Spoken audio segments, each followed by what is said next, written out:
Hai, welcome back to my channel. Terima kasih sudah kembali lagi ke sini. Di videoku kali ini aku mau ngebahas dua produk dari Pink. Nah, kali ini aku mau ngebahas tonernya sama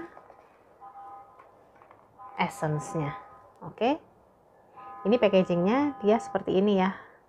Rata-rata semua produknya packagingnya mirip-mirip seperti ini sih. Warnanya pink-pink seperti ini. Untuk tonernya dulu yang mau aku bahas ya. Pertama, tonernya itu di packaging seperti ini, warnanya pink bening, dia cute. Isinya sekitar 300, isinya sekitar 250 ml. Ini bisa dilihat kan isinya. Nah, tutupnya ini diputar. Dan jangan khawatir karena dia di sini di ujungnya itu ada pengamannya. Jadi nggak perlu takut leakage. Ini aman sih, dibawa-bawa dia nggak gampang leakage. Karena aku berapa kali pindahan, itu dia nggak masalah, nggak ada leakage sama sekali. Oke, next yang mau aku bahas lagi dari segi teksturnya. Untuk teksturnya, oh iya, aku ada yang lupa. Ini sebelum dituangin, dia harus dikocok dulu ya. Karena ini kan ada yang mengendap di bawah sini. Nah, dia harus dikocok dulu sebelum digunakan. Setelah dikocok, baru bisa digunakan. Ini sebenarnya aku selalu pakai kapas sih, aku nggak pakai tangan langsung. Dia langsung ngalir ya. Warnanya sebenarnya itu bening, tapi karena tadi ada dikocok itu tadi ada sedikit keruhnya, tapi nggak terlalu kelihatan warna keruh sih. Cuman beda aja kan karena dia dikocok yang ada di bawahnya itu tadi. Terus baunya enak sih menurutku. Mungkin ada bau dari kayak parfumnya itu, tapi dia nggak menyengat. Dan sejauh ini sih sama sekali nggak bikin gatal-gatal ya, nggak ada alergi apapun sih. Jadi masih aman-aman. Tadi yang butiran-butiran di bawah ini itu sebenarnya dia itu clay. Jadi butiran-butiran clay itu tadi fungsinya untuk membersihkan pori. Seperti clay mask lah, sama fungsinya seperti itu untuk membersihkan pori. Tapi walaupun dia punya fungsi membersihkan pori, toner ini cukup versatile. Dia gampang di layeringnya karena dia gampang banget nyerapnya. Dan dia menurutku masih sangat melembabkan. Walaupun ini sifatnya sih seperti cleansing toner ya, karena dia kan ngebersihin pori.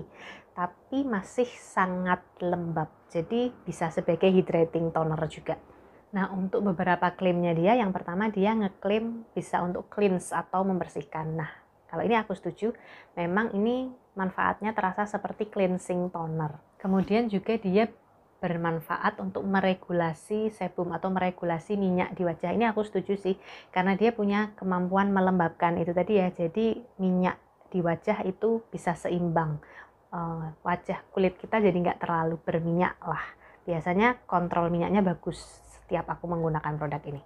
Terus manfaat selanjutnya yang dia klaim itu bisa mengecilkan atau mengencangkan pori. Nah, kalau ini aku kurang ngeliat ya, kalau untuk mengecilkan atau mengencangkan pori, aku nggak terlalu ngerasain itu sih. Membersihkan iya, tapi kalau mengencangkan atau mengecilkan sih, aku belum melihat efek itu. Jadi aku agak-agak masih kurang setuju lah sama klaim mengecilkan pori itu tadi. Terus untuk klaim lainnya dia bisa menghidrasi, melembabkan. Yang tadi aku bilang ya, aku setuju. Kemampuan menghidrasinya, kemampuan melembabkannya itu cukup bagus menurutku.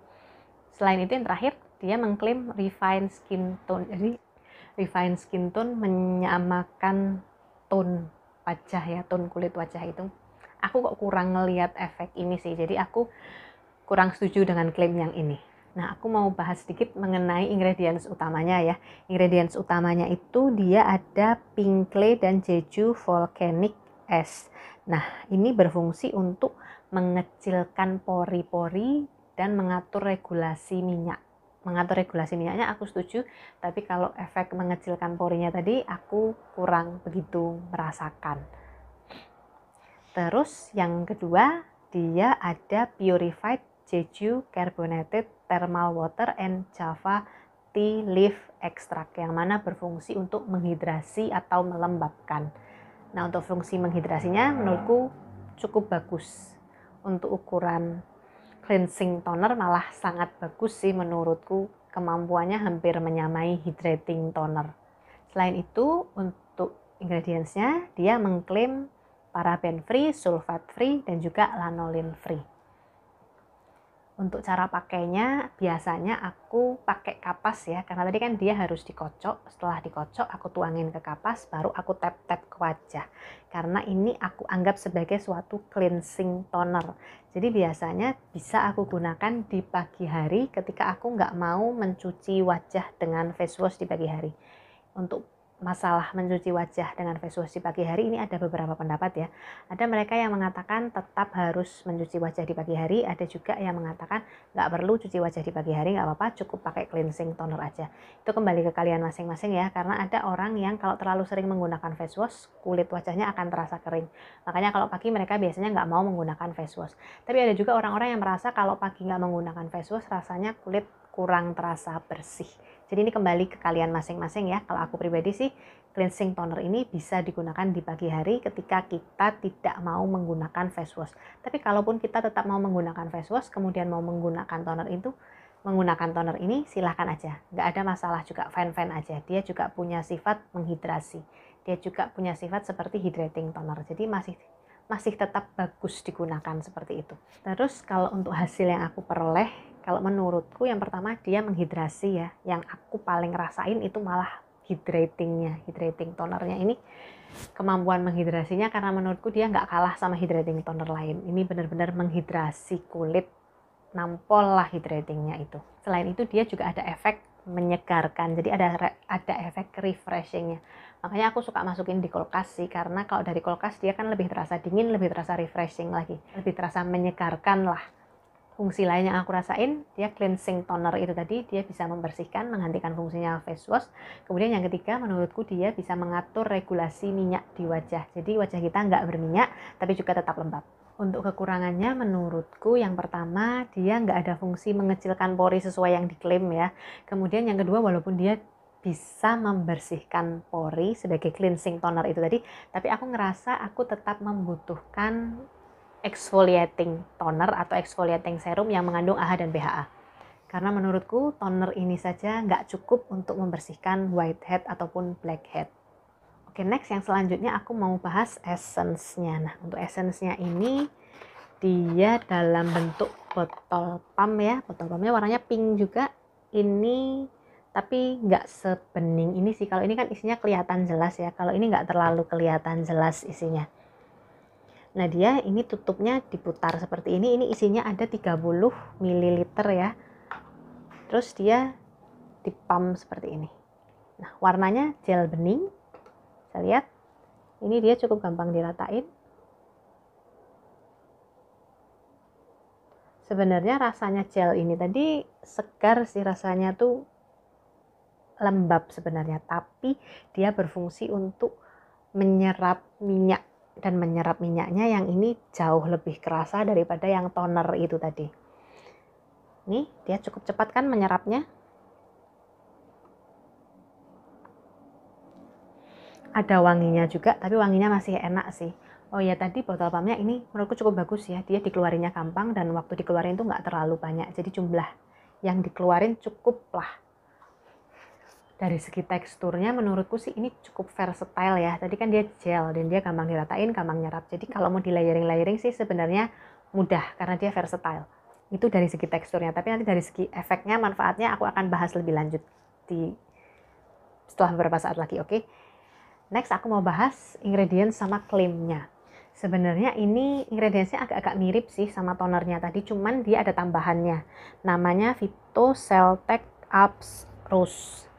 Nah ini berfungsi untuk melindungi dan mencerahkan kulit, jadi semacam efek antioksidan. Untuk cara pakainya biasanya aku langsung pakai tangan ya. Kalau yang tadi kan pakai kapas, kalau ini langsung pakai tangan aja, diolesin ke wajah sambil dipijat-pijat supaya dia menyerap lebih cepat karena kan dia bentuknya gel ya. Jadi kalau diolesin doang biasanya sih ya tetap bisa nyerap sih, cuman aku lebih suka aja kalau dipijat-pijat, rasanya dia lebih nyerap lagi.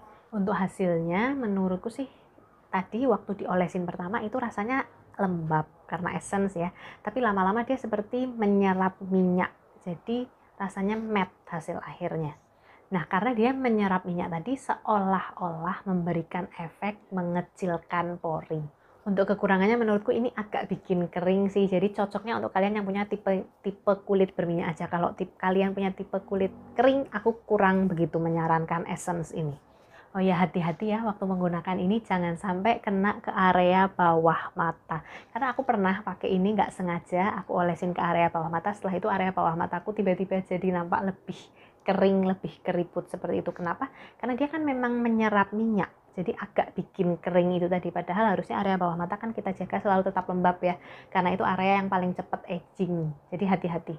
Jangan oleskan di area dekat mata. Karena ini punya sifat mengeringkan. Kemudian menurutku nggak ada efek lain yang signifikan sih selain itu tadi. Jadi untuk efeknya sendiri subtle lah menurutku, nggak terlalu oke hasil yang aku dapatkan itu. Ini lebih cocoknya sih ke kalian yang punya tipe kulit kering dan pengen ngatur regulasi minyak di wajah supaya kulitnya nggak terlalu oily lah. Terus ada sedikit tips dari aku, menurutku ini produk nggak cocok di layering sama produk anti-aging. Kenapa?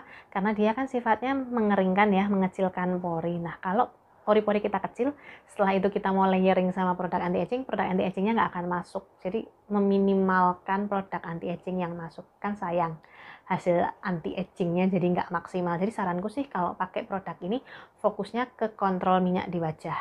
Jangan di layering sama produk-produk yang mempunyai efek anti-aging. Kalau kalian mau pakai produk anti-aging, pakainya tidak pas bersamaan dengan produk ini. Menurutku seperti itu, karena itu tadi jadi kurang efektif kalau dia di layering. Karena kinerjanya bertentangan, dia kontraindikasi. Oke, sekian reviewku kali ini. I hope it helps. Semoga membantu memberikan referensi. See you next time. Bye-bye.